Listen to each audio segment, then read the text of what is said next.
You're listening to Psych with Mike, and the most important way to support the show is to find us on YouTube and hit that subscribe button. So no matter how you listen to Psych with Mike, find us on YouTube, smash the subscribe button, and we really appreciate it. Now, here's Psych with Mike.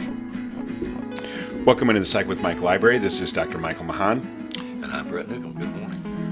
Today we wanted to talk about something that we have talked about repeatedly or tangentially and said, hey, we should talk about this guy, but we were going to talk about Viktor Frankl. Yeah, we've talked about our understanding of Viktor Frankl's messages and lessons as they might apply to our own lives, but also as they might apply to working with clients who come in with problems. Mm-hmm. And the reason that we do that is Viktor Frankl was a concentration camp victim in Nazi Germany for about 4 years, and he survived. Mm-hmm. And all of his family died. And he lived in and through horrific experiences. But he came out of that pretty sane and pretty well grounded and able to go on and build a successful and reportedly happy life afterwards. And the question for me has always been, how? How do you go through that kind of trauma and drama and pain and suffering, and you see the most base, inhumane treatment of people by other people, from murder to rape to torture to starvation to all the things that we know happened in those concentration camps, with any kind of perspective about goodness in humanity, goodness in individuals, the ability to recognize you may have really dark spots on your soul that are horrible, but there are places in your soul that are not. And if I can find those and trigger a response from those, that makes something happen between us that is not ugly.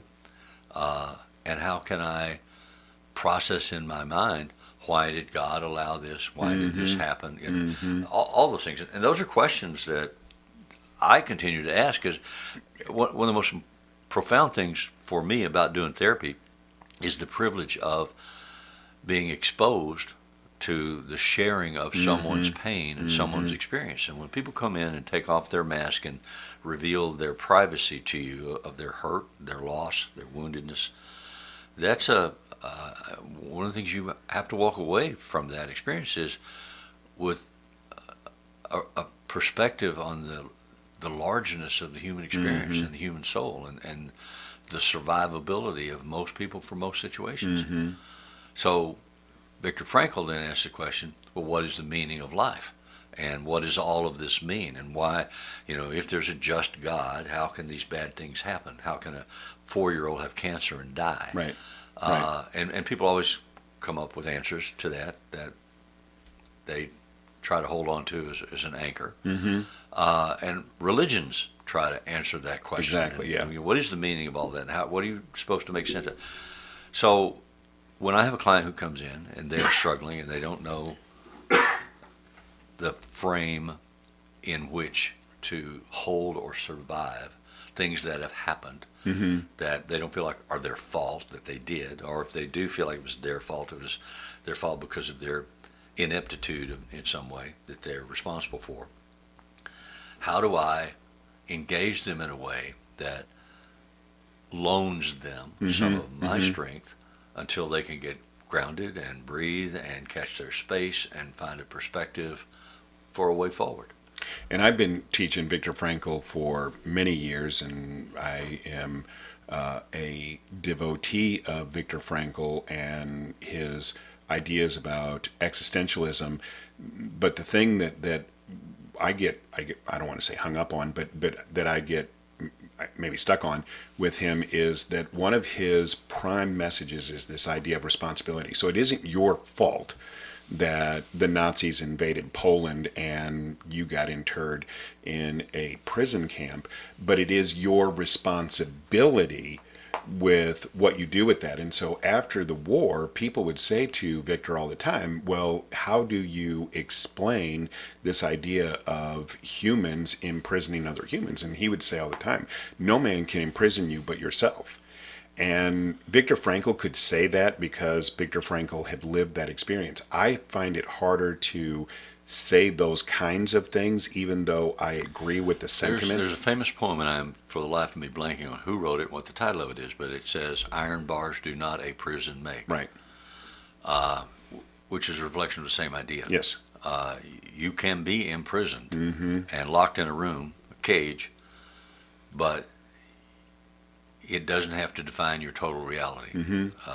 And it's up to you to find a way to survive that experience Mm-hmm. and keep your humanity. How do we do that? Mm-hmm. I don't know that I know the answer. I know I can theorize and listen Right. and blow smoke up somebody's butt, but I don't know that I could survive it. Right. And I don't know that I would survive it well. So Right. who am I to give advice? And that's the conundrum, isn't it? Yeah. Is that if we're therapists, and I imagine if I were in a similar circumstance, if I were interred in a concentration camp, how would I be able to deal with that? So, Yeah. Mike, to me, one of the most fundamental aspects of doing therapy is I have to do accurate, reflective listening. Mm-hmm. I have to listen to you and hear you verbally and non-verbally. And then I have to reflect back to you what I'm hearing and honestly and genuinely reflect back to you any strengths that I observe or experience in your makeup. Mm-hmm. So I can't blow smoke at you. I can't be grandiose. I can't promise you, pie in the sky, because that's dishonest, and you would feel that, and all of your intellectual processes and emotional processes would reject that. But if I can honestly reflect some strength that you can recognize as being yours, Mm-hmm. then we can build that. We can build on that Mm-hmm. and give you tools for making that part of you stronger and bigger. Mm-hmm. And those other parts of you then back away from domination over your life frame. Mm-hmm. To me, that's what therapy becomes about. Mm-hmm. You share with me who you are, your most intimate perception of yourself. I listen and put it in a safe holding environment. We're in this room. Nobody else hears it. Nobody else knows it. I hear it, and I hear it accurately. And then what I say back to you is what I'm observing, actually literally observing, is that you have strength in this way. Mm-hmm. You can use that strength. Even you don't normally apply it to this, but you can, and we can talk about how. And when you apply it to this, you'll feel the strength there. Mm-hmm. And you won't feel totally victimized and totally lost and totally incapable the way that you've reported feeling. But I have to be able to show you, tell you, recognize when it's in your body, when it's in your eyes, when it's in your voice. I can hear it. I'm experiencing it. It's real. Mm-hmm. You have the ability to do this. Mm-hmm. You have the tools. You don't maybe have the tools. We can develop the tools. I can show you the tools. But the raw material is there. And I see it, and I see it honestly. And if I'm being honest, and I really do see it, and I think that's one of my skills, is the ability to see those things, Mm-hmm. then you can hold on to that as an anchor and use that to get stronger and get better and make other choices, which comes back to Viktor Frankl again, which is how responsible are you, not for what happened in your life, but for the choices you make going forward. Mm-hmm. So for me, there are three concepts. When I think of Viktor Frankl, there are three concepts that I think are essential to what he says is how we should do therapy or how we should live just a good life. And that's responsibility, beauty, and meaning. And so he wanted to try and help people find their responsibility to be able to make those changes. What I hear you talking about, because we've said, what is the meaning? If I'm in the concentration camp, what is the meaning? And then what you just discussed, that whole explanation that you just gave, was helping people find beauty. These are your strengths. These are the things that I see you able to do well. Can you apply those in a way that will help you to find meaning or take more responsibility, to feel more in control of your own circumstances? Yes, an extreme example. I ideally would not harm a child. Mm-hmm. If I'm in the concentration camp and the guard hands me some kind of a tool or weapon and says, beat this child. Yeah. And you say, well, I'm a victim. I don't have any control. They're going to make me do that. They're going to. My understanding of Viktor Frankl's approach would be to say, you have freedom. Right. You have the freedom to say, no, I won't do that. Right. Because that's who I fundamentally And then are. they might kill you, Yes. but I could you still choose have the choice. to Right. die, before I could choose to violate myself. And some people would then say, existentially, I can't resolve that. I can't resolve this idea of, oh, they're going to kill me if I don't do this, right? And so I feel... Well, see, I'm powerless. I'm a victim. Yeah. I'm the victim. They're going to do this. But Frankl's argument is you still are powerful. In Right. that you can say, I will choose to allow you to kill me before I will choose to allow you to make me hurt a child. And I think that's where people, if you go to that extreme circumstance, that's where people, I think, struggle, is being able to embrace the choice of, I will allow you to kill me before I will do this other thing. Or I will throw myself on this hand grenade to protect the guys in my squad. Well, exactly. That's exactly. I know it's going to blow me up. I know I'm going to die in an instant here, but my buddies will survive because of my sacrifice. And I'm willing to make that because I believe in my buddies. And so then your life ends. As far as we know, what happens after that, we don't know. And so my wife and I have been watching this series called Lioness, which is a Zoe Saldana series on Prime Video. And she's in the CIA, and she's going out and doing these missions. But what she continually says throughout this series is whenever somebody says, oh, I don't know if we're going to be able to survive. And she said, our goal isn't to survive. Our goal is to try.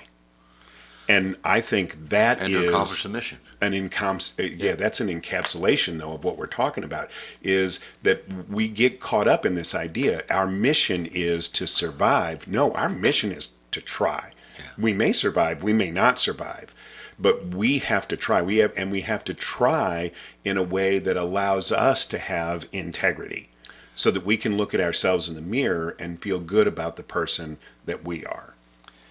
So Frankl says that you can experience some of that by finding beauty, whether it's in art or music or some creative endeavor, throwing pottery, cooking a cake. I don't know that I have developed that ability. And I don't know that everybody does or can. But his argument Okay, hang on. is... So tell me more about that. So you don't know if you've developed that ability because when you think about finding beauty, it doesn't satisfy that? I think there are experiences that I have sometimes that are unbelievably vivid and intense. Right. Standing on top of a mountain, on a snow-capped mountain peak, looking around in the clear blue sky and the sun shining and the white on the mountain, and flying down the mountain on my skis. That's an intense moment. All my stimulation is coming to one place, and it's absolute. I don't feel the same thing when I see a work of art. I go and look at a Monet or a Gauguin or somebody. It's pretty. I see the colors. I don't feel it. Yeah. But I have friends who are artists who feel it the way I describe going down a mountain. So I don't know that it's a common language or common reality. There are things I experience that I think are beautiful. I was just going to say, but you can find beauty. It may just not be the same way that other people do. Exactly. Yeah. And Frankl is saying, as I understand it, we can encourage people to find those zones where they can experience beauty. But whether it's listening to music or performing music, getting lost in the performance. I read those descriptions. I hear people say those things. I don't have that. And I don't play music. I don't play an instrument. So I don't know what that's like. I can wrap my head around the idea of finding beauty because, like you, I remember being in Steamboat and we had ridden the gondola up to the top, and there was an inversion, so the clouds were below us and we were above the cloud, and it was amazing. We were in pure bright sunlight, and it just looked like an ocean of white down below us. You couldn't see the valley, and that was incredible. And I feel that beauty. And there are times when I look at life and I'm just overwhelmed I look at my granddaughter and I'm just overwhelmed by the beauty that I see in life. But then I look at all of the horrible things that I see human beings do, and then I feel I feel dejected. And so that's where I get into this this conundrum is, how do I maintain that elation, or I don't know, what are we supposed to feel when we find that beauty? So as you're saying that, what I'm also thinking about is Viktor Maslow talks about the peak experiences, where all of those things just come perfectly into focus at one time for a short period of time. And if I remember Maslow correctly, he says in your lifetime you may only have half a dozen of those. Right. I think it's potentially possible to have more, but that's what Maslow says. Is that the same thing Frankl is talking about when you experience beauty? I don't know. But what I know is they're out there. And if I can look for them, if I can try to experience them or be open to them, then I'm less absorbed with the negative and the nasty and the cruel. Right. And Frankl passed away, unfortunately, in 1997. But and so we can't ask him, is my point. Yeah. But what I would wonder is if, because we could talk to other people who have studied, logotherapy was the name of the kind of psychology that Viktor Frankl promoted. We could talk to people who are experts, allegedly, in logotherapy, and I'm not sure that we would be, it wouldn't be the source. It wouldn't be, to me, it wouldn't be the same. But if we talk to Viktor Frankl, what I would want to ask him is, when we find the beauty, and we have, and as Maslow talked about with these peak experiences, then when I look at the world and I feel dejected by what I see as the failings of human society, am I supposed to try and hold on to that feeling of beauty? How am I supposed to resolve this, what I feel like is a conundrum? As Huey Lewis said, I need a brand new drug.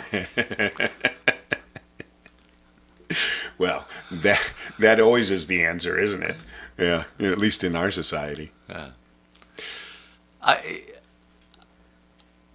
I find these things to be intriguing, and my question always comes back to, how do I use whatever I understand from that? Yes, because with this is a client who esoteric. comes in the room and is trying to articulate for me what they experience, what they fear, how they were brutalized or traumatized or mistreated, and why does that happen in life, and what can they do about it? To me, the more important part of that journey is to resonate with them and hold that space with them until they can get stronger and discover that they have options for making a different future going forward. And that's all I think people can do. So, because I think it's about the journey, not about the destination. Okay. We're not going to get to a place where it's all fine. So would you say then that finding meaning is meaningless, or so what is, how does that fit then in? I think for most of us, it's larger than our lives. I mean, I don't sit and theoretically look for meaning in life. I live my life. And I occasionally reflect on where I've been and what I've done and where I want to go. But for the most part, I'm getting through today. My wife will say, "What do you want to do today?" Yeah. And I'm like, "Oh, no." Sometimes I know. Other times I don't know. I'm like, "Well, what do you want to do?" You know, it's like the birds in the Tarzan cartoon, movie. yeah. And I think most Jungle people Book. are like that. Jungle Book, yeah. I think most people are like that. I think life just intrudes. Every day something, the phone rings, the door knock, a bill comes in the mail, your boss fires you or gives you a raise. Life just happens. And I want to ride the waves. I want to ride the rhythms in a general direction. So would you say, or would you agree, would this be a statement that you could get on board with, that meaning just really is, for each individual, what allows them to feel like they are living their life with integrity? Yes. Okay. Yeah, I had no trouble with that at all. Yeah. And I think that's when I boil it down to something that I could say to a client, that's what I would say. Because I don't think you get that instant of absolute clarity and then you die. I think you get a glimpse of it today, and then there's a knock on the door. Something else demands your attention. Right. Something else has to be dealt with. Right. And there could be a greater meaning. I could buy into, if I have faith in a deity and in religion, and I say that it's bigger than me and I can't see all the answers. I mean, I could have faith in something larger, and that may not ever then boil down to a crystalline meaning I for me respect people specifically. for whom that works. If Absolutely. that works for Absolutely. you, I respect that. That works for you. I don't know that it works for me. But I think everybody can get down with the idea that meaning is whatever allows you to live your life with integrity, whatever that means for you. And to get up tomorrow and do it all over again. Absolutely. Don't give up. So if you are a big Viktor Frankl person out there and you have any kind of reflections on this conversation, please get a hold of us at psychwithmike.com. If you have questions, please send those also to psychwithmike.com. If you would be so kind and find us on YouTube at Psych with Mike and subscribe to us there, we would really, really appreciate that. The music that appears in Psych with Mike is written and performed by Mr. Benjamin DeClue. And as always, if it's Friday, it's Psych with Mike and Brett. Say, hey, are you feeling it? Is there a way we could ratchet up the intensity of this just to see what happens? Yeah,